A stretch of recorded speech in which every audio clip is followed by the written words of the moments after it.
여러분 행복하십시오. 성령 충만하십시오. 아멘.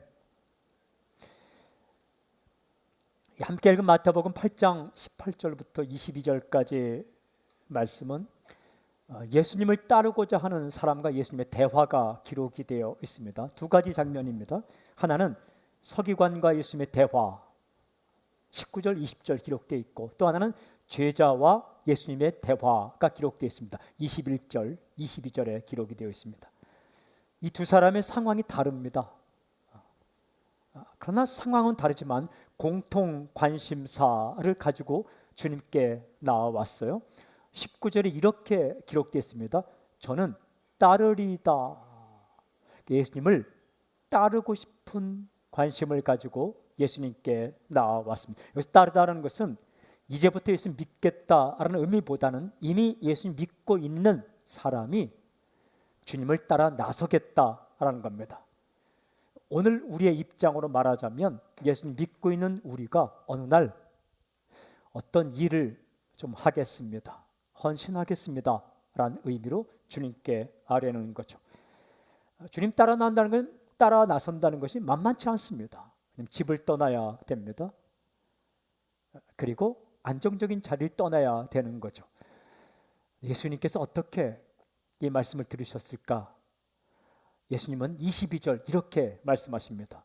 너는 나를 따르라. 나를 따르라 라고 말씀하셨어요. 저는 오늘 그날의 대화를 읽으면서 이런 마음이 들었어요. 주님을 따라 나서겠습니다 라고 고백한 그 서기관과 제자의 마음은 어땠을까? 기뻤을 거예요. 사람이요, 살면서 따라가고 싶은 사람 만나는 거 행복입니다. 사람이 살면서 내가 저분을 따르고 싶다, 저 사람을 따르고 싶다, 함께하고 싶다라는 사람을 만난다는 것, 이거 행복입니다. 그 예수님 마음은 어땠을까? 기뻤을 거예요. 자신을 따라 나서겠다는 이 제자의 이 결단을 보면서 아주 기뻤을 것입니다. 예수님은 그의 결단을 비웃지 않으셨습니다. 막지 않으셨어요. 그리고 따르라고 말씀하셨어요. 그리고는 굉장히 중요한 말씀을 하세요. 예수님을 따를 때에 어떻게 할 것인가 라는 거예요. 우리가 예수님 믿다가 어느 순간 이런 일을 할까? 이 일을 하고 싶다? 새롭게 이 일을 좀 하면 좋을 텐데? 라고 생각될 때가 있는데 예수님은 그때 막지 않으십니다. 그러시면서 그래? 내가 이렇게 나를 좀 더 가까이서 깊게 따르려고 할 때에 이것만은 기억해야 돼. 오늘 그 말씀을 두 가지 하시는 거예요. 굉장히 중요한 말씀. 예수님을 따라 나설 때 혹은 헌신할 때에 혹은 내 것을 내어놓을 때에 꼭 알아야 될 두 가지. 첫 번째 포인트입니다. 안정적인 자리보다 예수님을 따르기를 택하라 라는 거예요. 18절 읽겠습니다. 예수께서 무리가 자기를 에워싸는 것을 보시고 건너편으로 가기를 명하시니라. 예수님께서요, 병을 고쳐 주었습니다. 그리고 귀신을 내어 쫓았습니다. 사람들이 깜짝 놀랐어요. 소문이 퍼졌습니다. 사람들이 몰려온 겁니다. 그야말로 인기 폭발입니다. 아주 좋은 겁니다. 이 좋은 호재를 좀 누리면 좋은데 예수님은 이렇게 행동하셨어요. 건너편으로 가기를 명하시니라. 그러니까 이 자리 좀 떠나서 다른 곳으로 가자라고 제자들에게 말씀하셨습니다. 쉽지 않은 결단입니다. 쉽지 않은 명령입니다. 인기 있는 그 자리를 떠나서 새로운 곳으로 간다는 것, 어려운 결단입니다. 그런데 예수님은 그렇게 지금까지 이 기독교의 역사, 선교의 역사, 복음의 역사, 하나님 나라의 역사의 운동을 일으켜 오셨습니다. 그냥 한 곳에 자리 잡고 한 곳에서 모든 것을 끝내는 것이 아니라 저곳으로 가자, 이곳으로 가자. 그런데 어떻게? 그 마음을 누군가에게 주어서 그 일을 하게 하셨다는 거죠. 이 이야기를 들을 때에 특별한 결단을 한 사람이 있습니다. 19절 이렇게 되어 있어요. 한 서기관이 나와 예수께 아뢰되 선생님이여 어디로 가시든지 저는 따르리이다.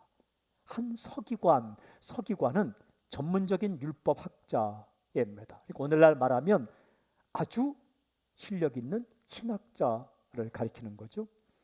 이 사람은 상황상 이미 예수 믿고 있는 사람입니다. 중요한 것은 이 사람이 학자이지만 분명히 이 사람 은혜를 체험한 사람입니다. 예수님께 일으키는 기적을 보았고 말씀을 들었고 그러면서 예수님께 은혜를 받은 사람. 이 사람이 이제는 주님을 따라 나서겠다라고 결단하는 거예요. 따라 나선다는 것은 내가 예수 믿는데 본격적으로 제자가 되겠다, 이런 결단입니다. 이거 쉽지 않은 결단입니다. 집을 떠나야 한다고 말씀드렸습니다. 그리고 본인이 율법학자이기 때문에 혹여 가르치는 사람들이 있다면 그 가르치는 사람들을 떠나야 되는 겁니다. 또 한 가지는요, 자신의 스케줄 따라 사는 게 아니라 예수님의 스케줄을 따라 살아가야 합니다. 사람이요, 똑같은 시간을 써도 내가 내 스케줄을 정하고 내가 살아가는 사람과 다른 사람 스케줄에 맞추는 거 굉장히 다릅니다. 그러니까 내 계획, 내 시간 스케줄 내려놓고 주님의 스케줄을 맞추겠다는 겁니다. 집 떠나고 익숙한 사람 떠나서 따라 나서겠다. 쉽지 않은 결단입니다. 그런데 한 가지는 이 사람 정말 행복했을 거예요. 우리가 예수 믿다가요, 어느 한순간은 내가 이 일을 좀 하고 싶다라고 주님께서 기뻐하기 때문에 어떤 새로운 일을 결단할 때가 있어요. 여러분, 그때 어떤 마음입니까? 행복해요.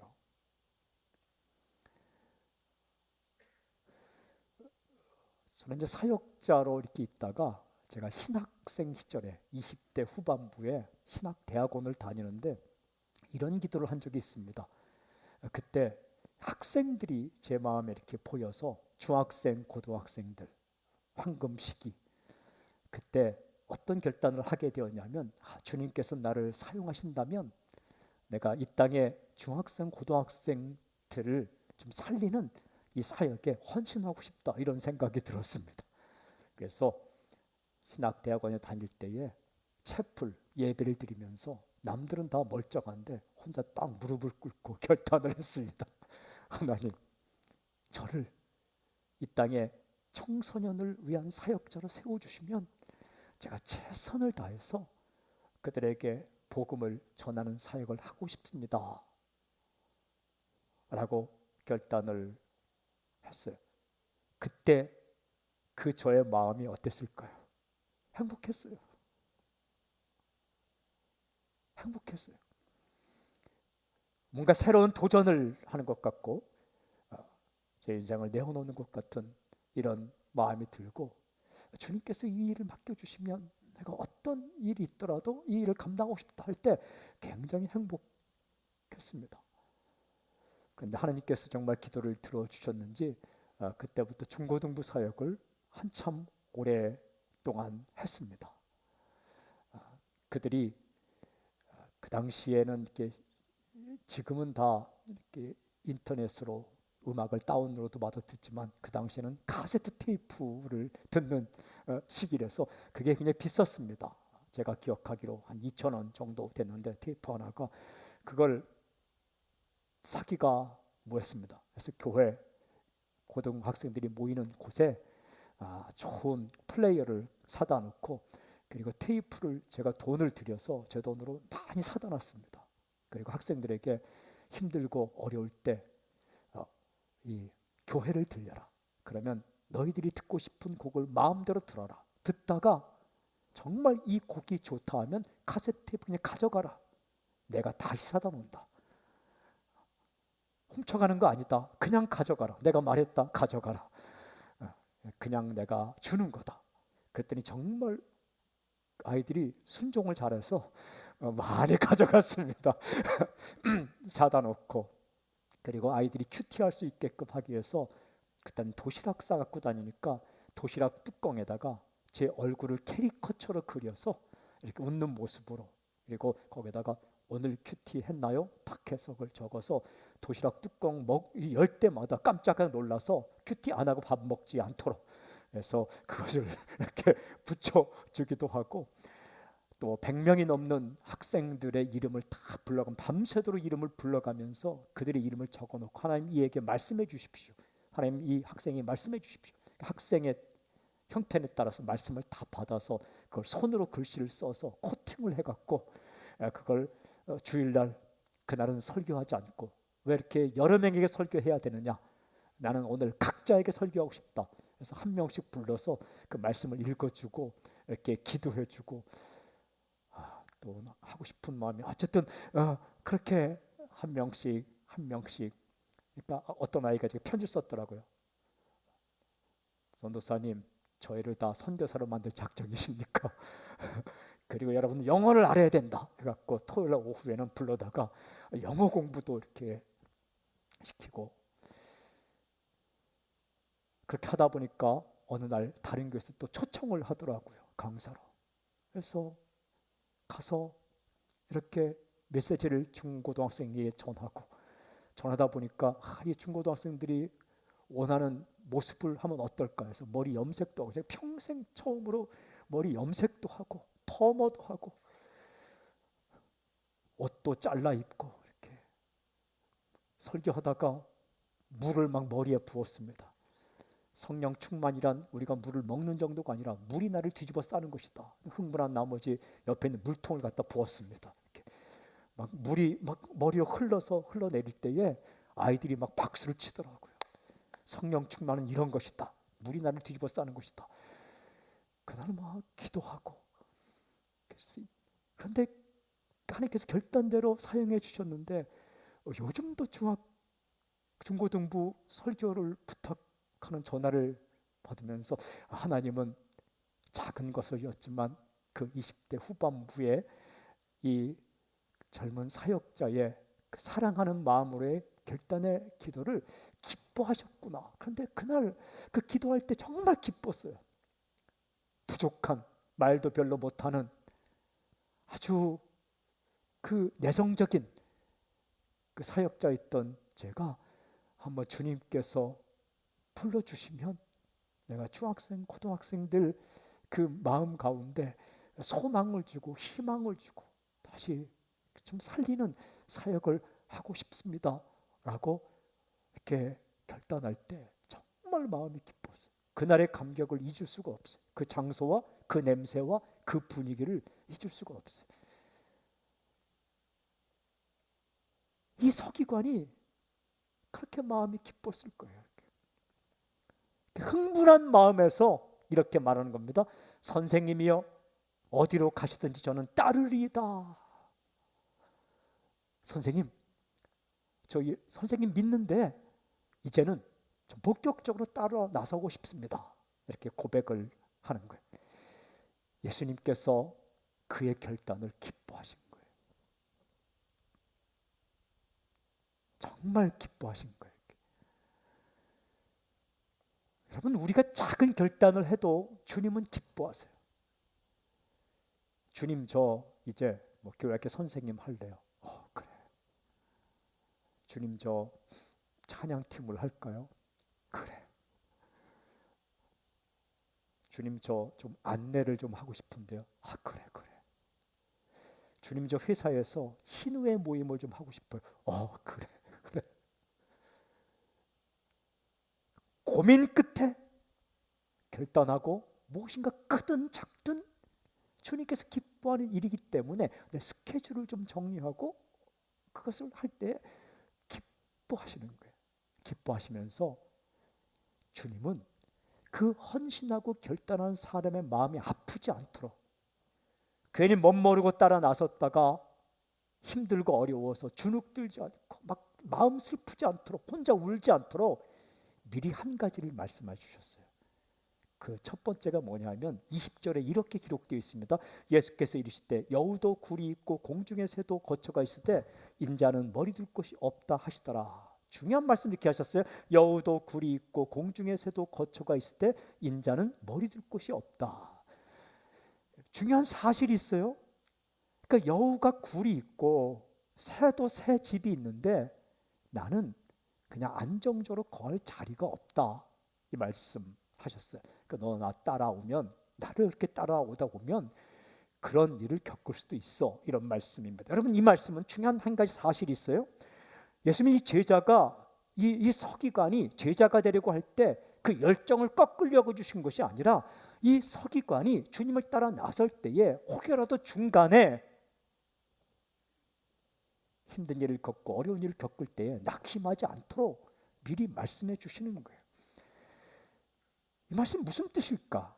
여기서 굴, 거처, 머리 둘 곳, 다 굴이 있고 거처가 있고 머리 둘 곳이 없는데 나는 그것이 없다라고 말씀할 때, 이 굴과 새 집, 거처와 그리고 머리 둘 곳은 무엇을 의미하는가? 이것은 안정감을 주는 자리입니다. 여호와에게 굴은 은신처이기도 안식처이기도 합니다. 새에게 새 집은 여러분 안식처예요. 우리가 볼 때 새 집이 뭐 조그맣고 별볼이 없어 보여도 그 새에게는, 공중의 새에게는 그 지친 날개를 쉴 수 있는 그런 안정적인 자리이고 맹수를 피할 수 있는 그런 은신처가 되는 거죠. 사람에게 머리 둘 곳은 크든 적든 안정감을 주는 안정된 자리입니다. 그러나 그런 안정된 자리가 흔들릴 수도 있다, 그런 이야기입니다. 그런데 중요한 말씀은 예수님을 따라갈 때에 이 자리는 좀 흔들릴 수 있겠지만 무엇은 변하지 않느냐? 중요한 변하지 않는 한 가지가 있습니다. 그것은 어떤 형태이든지 예수님과 함께 사는 것입니다. 이게 우리가 예수 믿는 사람으로서 어떤 일이나 어떤 사역에 조금이라도 헌신하고자 할 때 주어지는 거예요. 여러분, 어떤 일을 하려고 하다 보면 이게 평온했던 내 이 조건이 좀 흔들거릴 때가 있어요. 마음도요, 일하지 않으면 고민도 없습니다. 일하지 않으면 관계 때문에 어려운 것도 없습니다. 일하지 않으면 내 스케줄 정리할 필요도 없습니다. 그냥 내가 하고 싶은 대로 다 하면 돼요. 일하지 않으면 내 물질에 대해서 고민하지 않아도 됩니다. 일하지 않으면 내 시간에 대해 고민하지 않아도 됩니다. 다 안정적이에요. 그러니까 고민하지 않으려면, 힘들지 않으려면, 슬프지 않으려면, 사람 때문에 고생하지 않으려면 그냥 아무 일도 안 하면 돼요. 그런데 어느 날 덜컥 괜히 흥분된 마음에, 감사한 마음에 주님, 제가 이 일을 하기를 원합니다. 또 누군가가 내게 와서 말할 때에 제가 그 일을 하죠 하고 나면 이 벌써 마음부터 흔들리기 시작하고 관계도 내 것들이 이렇게 흔들흔들거려요. 돈을 써야 되나, 시간을 써야 되나. 그런데요, 신기한 것은요, 그 일이 우리를 주님께 매달아 놓는 끈이 됩니다. 끈. 참 신기해요. 그 작지만 그 일 하나 때문에 주님과 함께 걷고 주님께 가까이 가는 계기가 된다는 거예요. 끈이 된다는 거예요. 제가 고등학교 3학년 때 주보를 만들었습니다. 주보를 고3 때 주보를 만들려고 하다 보니까 시간을 써야 돼요. 그 당시에 좀 글씨를 잘 쓴다는 이유 때문에 제가 이제 그림도 그리고 모든 여학생들을 물리치고 제가 이제 그 고등부 주보를 만들게 되었습니다. 그러니까 예쁘게 글씨를 써야 되고 그림도 그려야 되고 그것을 또한 작성해서 그것을 또 복사를 또 해야 됩니다. 그러면 시간을 투자해야 돼요. 그리고 또 한 번에 쓸 수 없어요. 한 번에 만들 수 없는 거예요. 몇 번을 쓰고 몇 번을 그리고 구겨내서 또 하고 또 그리고 되도록이면 예쁘게 하려고 그것도 하고 정성을 써야 됩니다. 이게 언제 하지? 월요일부터 토요일 날 모임, 토요일과 주일 모임 있을 때 이거 언제까지 이걸 하지? 언제 하지? 그 영어 공부하고 수업 공부할 때 그걸 또 이거 해야 돼요. 그걸 또 애쓰고 힘쓰면서 시간을 내어서 예쁘게 또 공부하는 와중에 시간을 쪼개서 하는데요.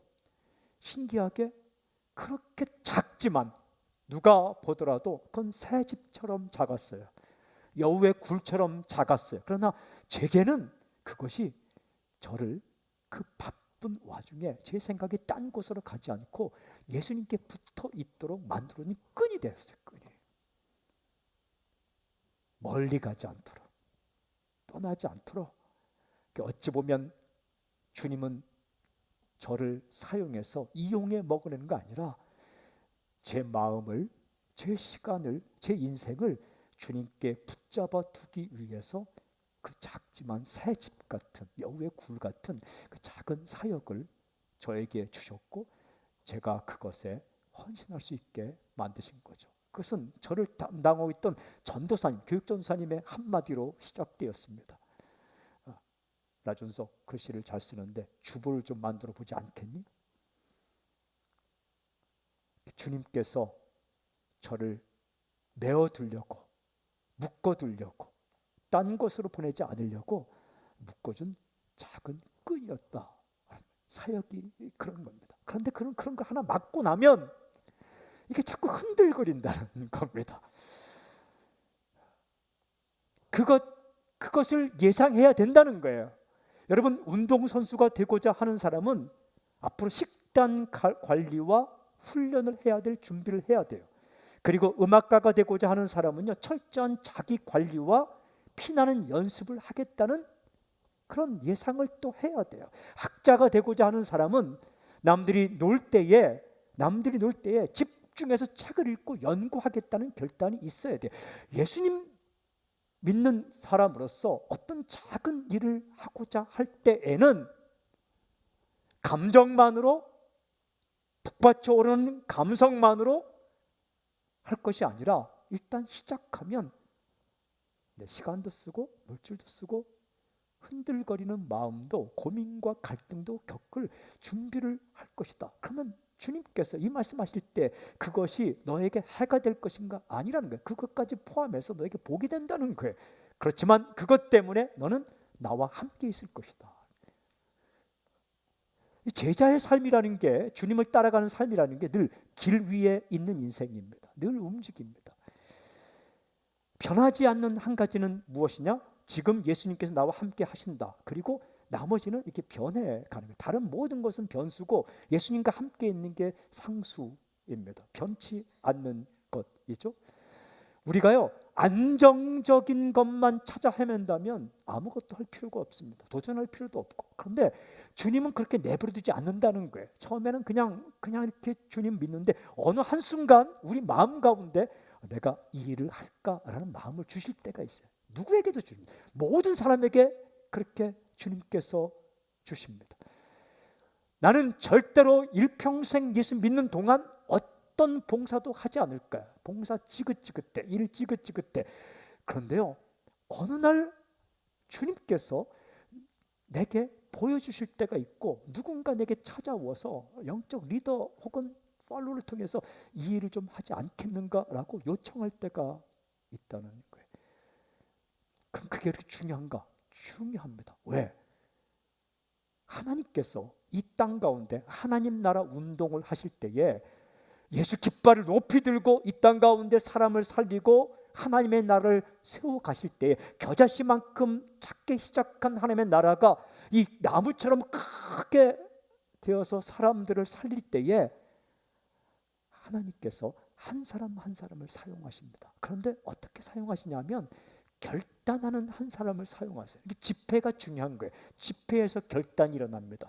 집회에서 선교사로 결단하고, 집회에서 사역자로 결단하고, 집회에서 크리스찬인데 내가 크리스찬인데 사업가인데 크리스찬 사업가로서 주님 뜻대로 하기를 원하고 작은 거지만 주께서 기뻐하는 일을 하겠다는 결단이 집회에서 일어납니다.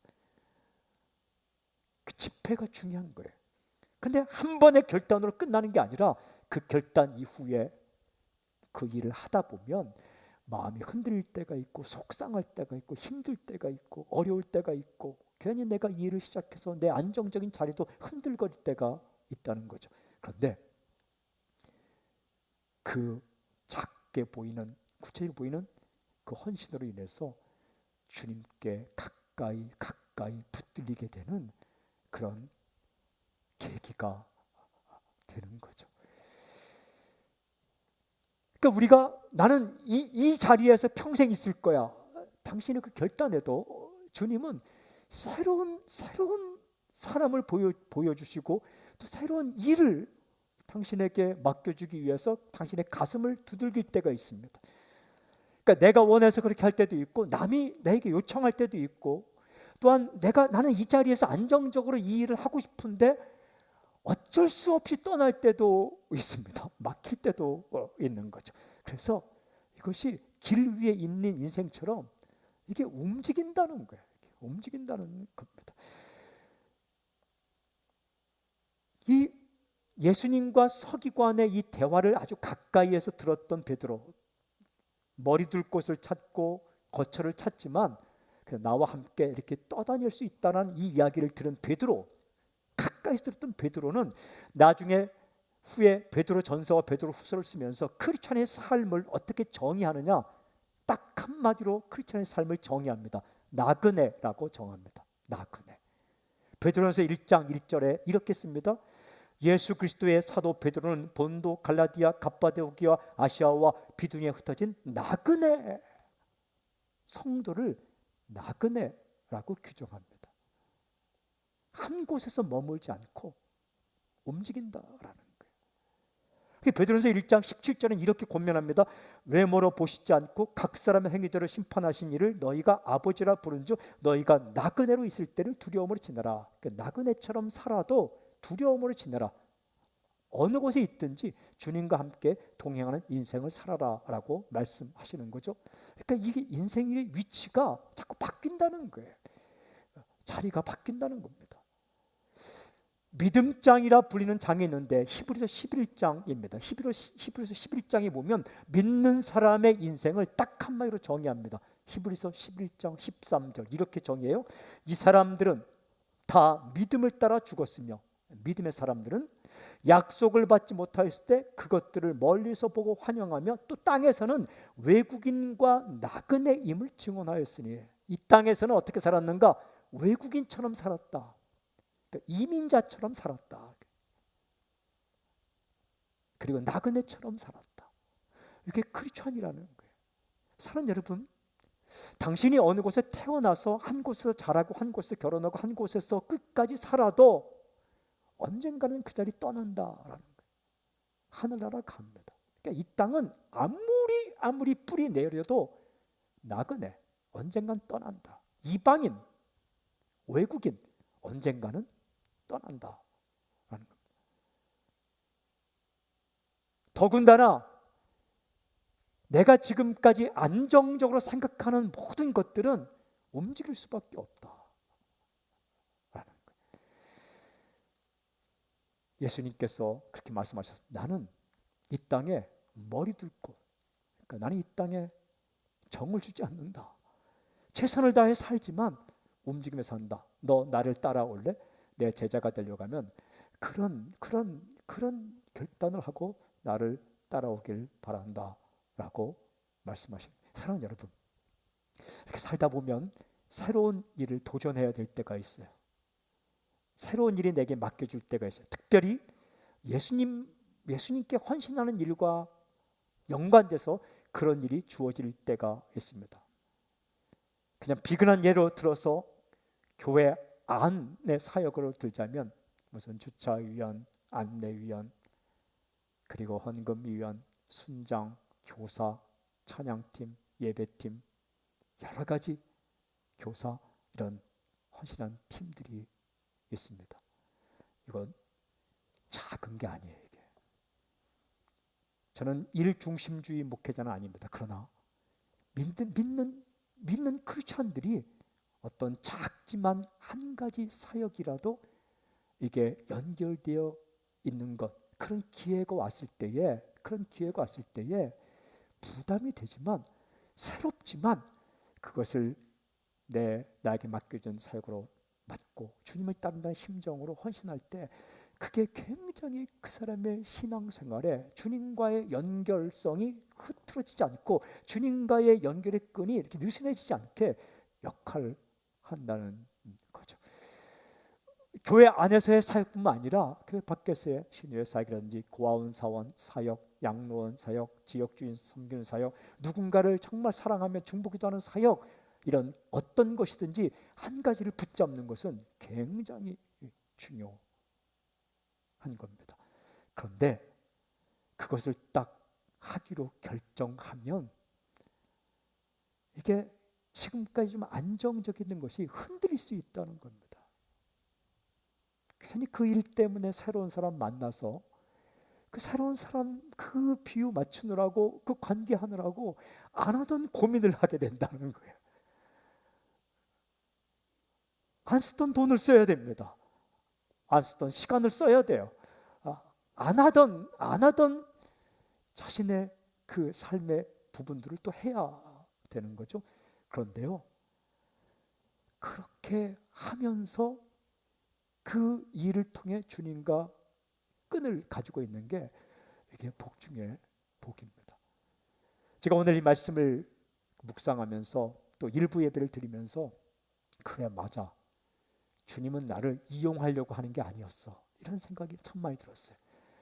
주님은 나를 좀 이용하고 써먹으려고 내 시간과 내 물질과 내 이 열정을 어떻게 이용해서 당신의 일을 하려고 하는 게 아니라 딴 생각하지 않도록 멀리 가지 않도록 이렇게 붙잡아 놓고 싶은 거예요. 주님께서 붙잡아 놓는 방법이 몇 가지가 있는데 그 중에 하나가 기도 제목이에요. 그냥 기도하는 대로 다 기도가 응답되면은 그냥 홀랑 떠나버려요. 새처럼 날아가 버려요. 그런데 오래 기도해도 끝까지 잘 응답이 안 되고 그것을 그 기도해야 될 제목이 있으면 그 기도 제목 때문에 주님께 붙들려 있어요. 그 기도 제목 가지고 주 앞에 나와서 기도하면서 주님께 붙들려요. 두 번째가 사역의 일이에요. 일 때문에 기도하고 일 때문에 고민하고 일 때문에 자신이 대단하지 않은 존재임을 알게 돼요. 여러분, 일하지 않으면 고상해요. 그러나 어떤 사람을 하나 붙들고 1대1 한다든지 뭘 하다 보면 자기 성격이 완전하지 않다는 걸 알게 돼요. 아무런 일도 하지 않을 때는 고상해요. 말도 그렇게 좀 점잖게 하고 그러나 어떤 일을 하다 보면 화가 부글부글 일어나면서 어떤 생각을 하게 되면 야, 내가 이것밖에 안 되는구나, 내가 부족하구나, 무능하구나, 엎드리게 돼요. 주님은 어떻게 제자들과 함께 했을까? 이렇게 참 일이라는 게, 주께서 맡긴 일이라는 게 우리의 모습을 보게 하는 계기가 되고 주님을 다시 한번 만나게 되는 계기가 되고 주 앞에 엎드리는 계기가 되는 거예요. 그래서 저는 우리 사랑하는 성도님들에게 축복하고 선포합니다. 한 가지라도, 교회 안에서든 교회 밖에서든 내가 주님 믿는 사람으로서 주님 때문에 하게 되는 아주 새 집처럼 작은 것일지라도 좀 내 마음을 흔들기도 하고 내 지갑을 흔들기도 하고 내 시간을 흔들기도 하고 내 스케줄을 조종하게 만드는 그런 일들이 한 가지라도 있길 바랍니다. 그렇게 주님을 알아가는 거예요. 주님을 그렇게 배워가는 겁니다. 1인 1사역, 교회 안의 사역만이 아니에요. 한 명이 단 한 가지라도 주님 때문에 내 시간이 흔들리고 내 지갑이 흔들리고 그리고 내 마음이 때때로 흔들릴 수 있는, 그래서 그 일을 통해 주님 한번 따라 나서는 그런 경험이 있기를 바랍니다. 그것 때문에 주님과 함께 있다. 근데 주님께서는 이 말씀을 하시면서 그렇게 내가 헌신하고자 할 때 중요한 두 번째 포인트가 있다. 아주 간단한 건데 두 번째는 뭐냐면 다음으로 미루지 말고 지금 따르라 라고 좀 말씀하세요. 굉장히 중요한 말씀이에요. 21절 보니까 이렇게 기록되어 있습니다. 제자 중에 또 한 사람이 이르되 주여 내가 먼저 가서 내 아버지를 장사하게 허락하옵소서. 무슨 뜻입니까? 이렇게 말했어요. 주여 내가 먼저 가서 내 아버지를 장사하게 허락하옵소서. 무슨 말입니까? 이런 얘기입니다.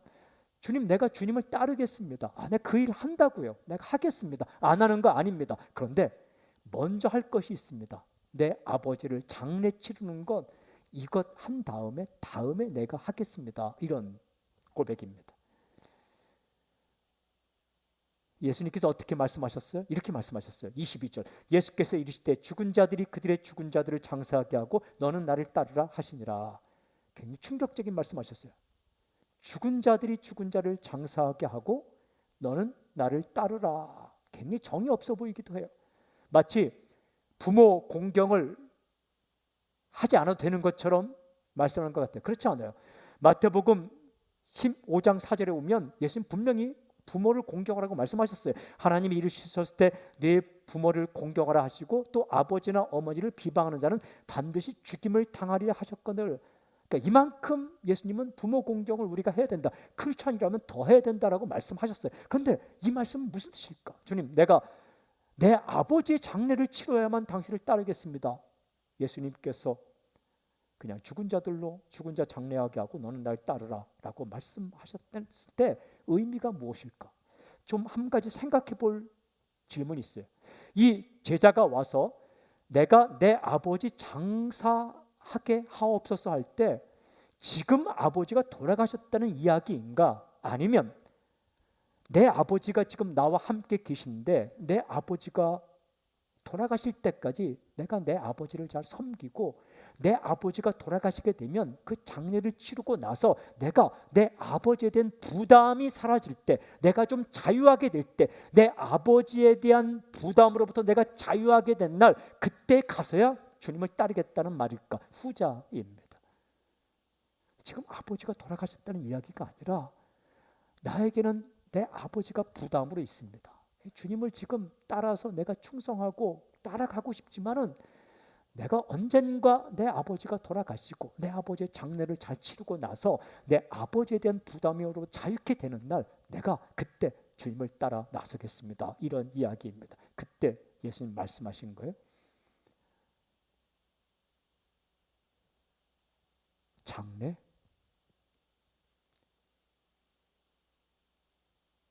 죽은 자들이 그들의 죽은 자들을 장사하게 하고 너는 나를 따라. 이것은 뭐냐면 그것이 지금 중요하지 않고 지금 당장 나를 따르라라는 말씀. 다음으로 미루지 말고 지금 따르라. 과장해서 하신 말씀이에요. 이 문학적인 표현 방법도 과장법이 있어요. 과장법은 뭐냐 하면 좀 호들갑을 떨면서 너무 과장스럽게 표현하는 거예요. 그런데 과장법 안에는 말하고자 하는 핵심이 아주 분명하게 드러납니다.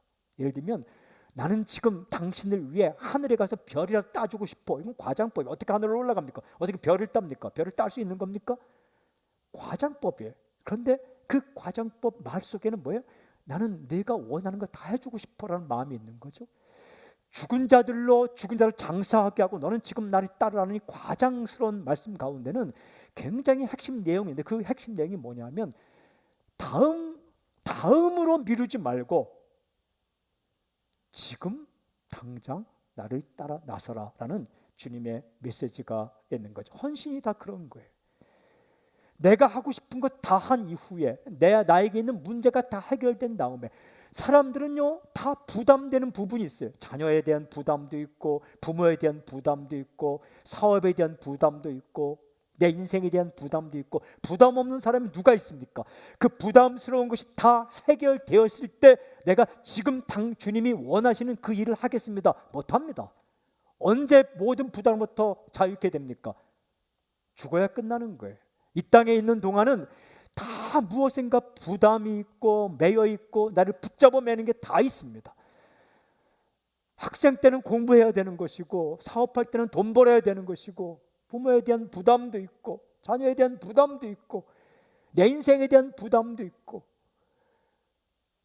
부담만 있습니까? 좀 잘해보고 싶은 부담도 있고 내가 내 인생에 어떤 업적도 남기고 싶은 부담도 있고 내 이름 석자 가지고 이 땅에 왔는데 그냥 살지 않고 좀 제대로 남기고 싶은 부담도 있는데 그 부담으로부터 모든 부담으로부터 자유케 되는 날 내가 좀 이런 일을 하겠습니다. 언제 그날이 옵니까? 그날 오지 않습니다. 죽어야 오는 거예요. 헌신은요 주님께서 원하시는 일이 크든 적든 크든 작든 어떤 일을 좀 하고자 하는 것은요 부담이 있는 상태대로 하는 거예요. 내 부모에 대한 부담이 있지만 그래도 내 자녀에 대한 부담이 있지만 그래도 하는 거예요. 전도하다 보면 내 가족도 안 믿는데 내가 어떻게 다른 사람에게 예수 믿으라고 전할 수 있겠어? 내 가족부터 전도하고. 그게 굉장히 속는 거예요. 예루살렘과 유대와 사마리아와 땅끝까지 엔드예요. 예루살렘 다 하고 유대 다 하고 사마리아 다 전도한 다음에 땅끝이 아니라 그냥 예루살렘이 다 전도되지 않은데 그 부담감이 있어도 하는 거예요. 무슨 해외 선교냐? 국내 전도도 다 되지 않았는데, 여러분 국내 전도가 다 되지 않았어도 그 부담감을 가지고 해외 선교하는 거예요.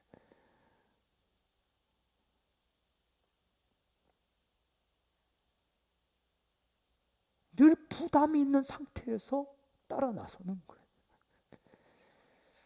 마음에 걸리는 문제가 하나도 없을 때, 부모 문제, 자식 문제, 경제 문제, 일 문제, 마음에 걸리는 문제가 하나도 없을 때 할 수 있는 게 아니에요. 지금 하는 거예요.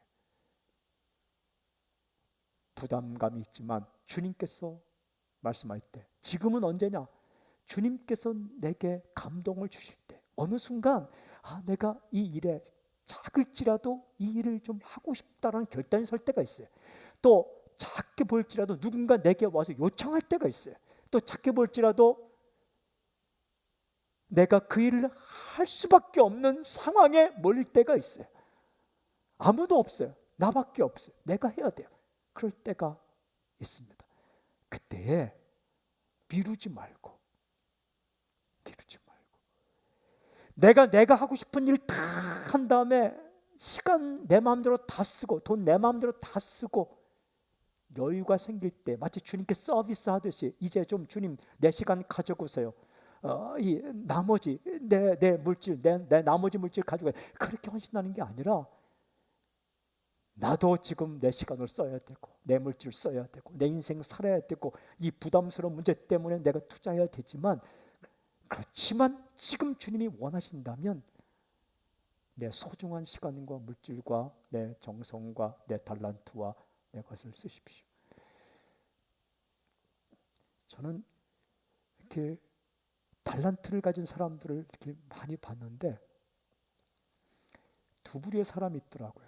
한 부류의 사람은 자기 분야에서 정말 대중적으로 인기를 많이 누려요. 근데 어떤 집회가 있을 때에 당신이 믿는 예수님에 대해서 그 예수님을 좀 나누면서 특별 순서를 하길 좀 해주시겠습니까? 할 때에 쉽게 부탁할 수는 없는 거지만 그때 흔쾌히 예스 하는 사람이 있어요. 그리고 그 황금 시기에 주님을 높여요. 어떤 사람은 내가 지금은 이거 다 하고 나중에 하겠습니다. 나중에 그 기회가 또 오지가 않더라고요. 그래서 어느 집회에 부담감이 있지만 그 부담감을 가지고 나와서 주님을 높인 사람들 보면 하나님께서 그 사람을 이렇게 쓰시는 것을 볼 때가 참 많이 있습니다. 손을 꼽을 정도로 이렇게 그 생각이 많이 나는 거예요. 여러분, 내가 하고 싶은 거 다 하고, 선교도 그렇게 가는 거예요. 제가 처음에 말합니다. 돈 벌 거 다 벌어보고 시간 다 써보고 다 하고 나중에 시간이 널널할 때 선교지 가는 게 아니라 당신의 황금 시기, 지금 당신이 인생의 토대를 놓아야 되고 다 하고 바쁘지만 그 황금과 같은 시간을 쪼개어서 주님께 6개월이고 1년이고 단기로 헌신하십시오 라고 말합니다. 다른 사람을 도와주는 것도 내가 다 쓰고 쓰다 나면 쓰레기 주는 게 아니잖아요. 내게 소중하지만 그 사람에게도 필요하기 때문에 주는 거잖아요. 이웃 돕기 같은 게 다 그런 걸로 하는 겁니다. 우리 집에 필요 없는 것 주는 게 아니라 우리 집에 꼭 필요하지만, 진짜 필요하지만 누군가에도 필요할 것 같다, 그것을 내놓는 게 진짜 나눔 아닙니까? 주님께 헌신하는 것도 그 지금이 그 지금이라는 거예요. 근데 주님께서는 참 신기하게 그 작지만 한 사람 한 사람의 그 내어놓는 시간과 정성과 헌신을 통해서 그 주님의 역사를 이루어 가는 거예요. 그래서 누군가 다음 세대가 말씀을 듣고 그 일찍 나와서 그 아이들 간식 싸고, 그 일찍 나와서 의자 정리하고, 그 일찍 나와서 청소하고, 일찍 나와서 아이들 섬기고, 그리고 아이들을 그 가르치기 위해서 그 애쓰는, 아마 그 선생님들의 자녀 가운데도 그 자리에 안 나오는 자녀가 있는 사람이 있을 거예요. 아니, 내 자녀도 예수님 이렇게 안 나오는데 어떻게 내 남의 자녀를 가르칠 수 있을까? 그 부담감을 가지고 하는 거예요.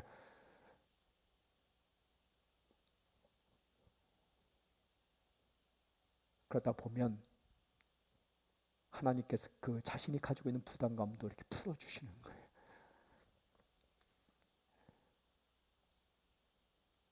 그렇게 해서 이 다음 세대가 해서 신앙의 계승이 이루어지는 거예요.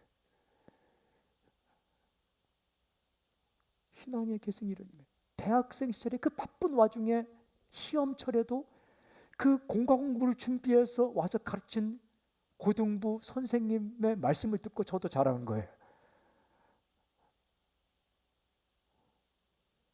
그 자기 돈도 없지만 그 고등학생들 그 어떻게 양육하기 위해서 그 밥 사주면서 양육했던 그 교육전도사님의 그 사랑으로 인해서 제가 또 이 자리에 있는 거예요. 또 그렇게 흘러가는 거예요. 성도님들 어떻게 좀 예배 드리라고 이 플랜카드 치고 악기를 세팅하고, 그리고 자신의 시간을 들여서 선을 깔고, 이런 한 사람 한 사람의 헌신을 통해서 누군가가 살아나는 거예요. 카메라를 잡고 선을 깔고, 그런 한 사람 한 사람의 작지만 지금 내 시간과 지금 내 정성과, 어떨 때는 그것 때문에 그 안 하면 괜찮은데 한 것 때문에 흔들려요. 이렇게 약속도 새로 잡아야 되고, 내 돈도 써야 되고, 내 시간도 써야 되고, 만나지 않아도 될 사람, 그 성격 이상한 사람 그 일 때문에 만나서 고민해야 되고, 그렇지만 그것 때문에 주님께 가까이 붙어있는 끈의 역할을 크게 하는 거죠. 그런데 이 말씀을 마치면서 제가 몇 권의 책을 읽고 저 나름대로 묵상하는데 귀한 하나의 사실을 깨달았어요. 그것은 이 오늘 읽은 마태복음 8장 18절부터 22절까지 본문인 위치 자체, 위치. 마태가 여러 가지 이야기를 편집할 때, 리렉션, 편집할 때에 어느 위치에 두었는가, 굉장히 중요한 위치인데, 앞에 마태복음 8장 1절부터 17절까지 기적 사건들이 이렇게 있습니다. 그리고 그 다음에 오늘 읽은 8장 18절부터 22절까지가 기적 사건이에요. 그리고 그 다음에 8장 23절부터 다음 주부터 묵상하게 될 9장 38절까지는 온통 기적 사건이에요. 바다의 풍랑이 잔작해 되는 놀라운 사건이 있고, 귀신이 떼거리로 막 나가는 그런 기적 사건이 있고, 병이 낫는 기적 사건이 있어요. 병이 낫고 귀신이 나가고 바람과 파도가 막 잔잔케 되고, 그런 사건들이 온통 앞뒤에 있어요. 중간에 서기관과 제자가 주님을 따라 나서겠다고 결단하는 사건이 딱 있어요. 무슨 사건이냐? 무슨 말씀이냐? 예수님을 따르기로 결단하는 것은 기적 사건이다라는 거예요. 사람은요 다 이기적이에요. 저도 마찬가지예요. 무슨 박애주의자도 다 마찬가지예요. 인간은 근본적으로 셀피시, 자기가 중요해요. 자기가 이기적이에요. 사람은 계산적이에요. 여러분 다 계산합니다. 인간관계를 계산해요. 인간이 그래요. 인간이 이기적이고 계산적이에요. 나쁜 거 아니에요. 그래야 자기가 살아가는 거예요. 생존, 서바이벌을 위해서 이기적이어야 돼요. 계산적이어야 돼요.